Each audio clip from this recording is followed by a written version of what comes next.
8 ta viloyatlarga ekish tavsiya etilgan.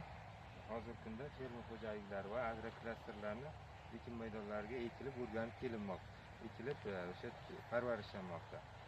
Bu navning qimmatli xususiyatlaridan biri shuki, qurg'oqchilikka, issiqlikka chidamli xususiyati hisoblanadi. Biz bu navni yaratishda demak mahalliy sintetik seleksiya usullarini qo'llaganmiz.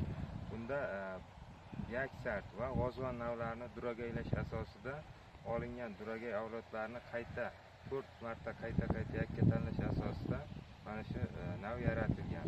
Bu navning qimmatli xususiyatlaridan biri shuki, birinchi o'rinda hosildorligining yuqoriligi hisoblanadi. Bu navimiz o'sha nav sinov davrida 97-102 sentner hosildorlikni ko'rsatgan va tanlab olingan. Bundan tashqari mingta don vazni yirikligi bilan boshqa navlardan ajralib turadi. Yuksalish navining mingta don vazni 46-47 grammni tashkil etadi. Bundan tashqari donning sifat ko'rsatkichlari yuqori hisoblanadi.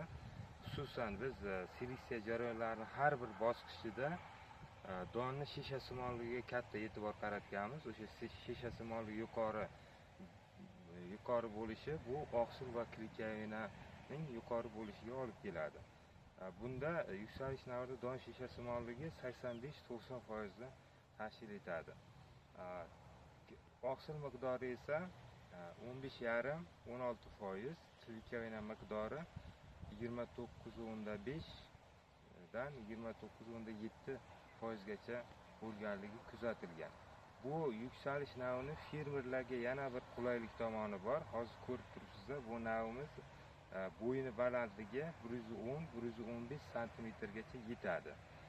Bu degani o'sha ekin maydonlarida somon hosildorligi ham yuqori hisoblanadi. Mana shu chorvador fermer xo'jaliklari uchun bu ayniqsa juda ham qulay nav hisoblanadi. Ya'ni olinadigan somon miqdori ham yuqori hisoblanadi.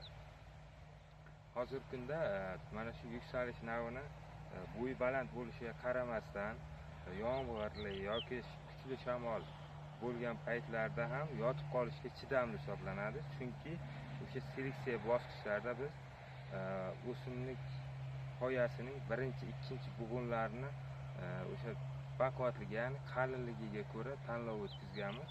Bu navimiz bo'yi baland bo'lishiga qaramasdan yotib qolmaydi va ko'zlangan natijalarni beradi.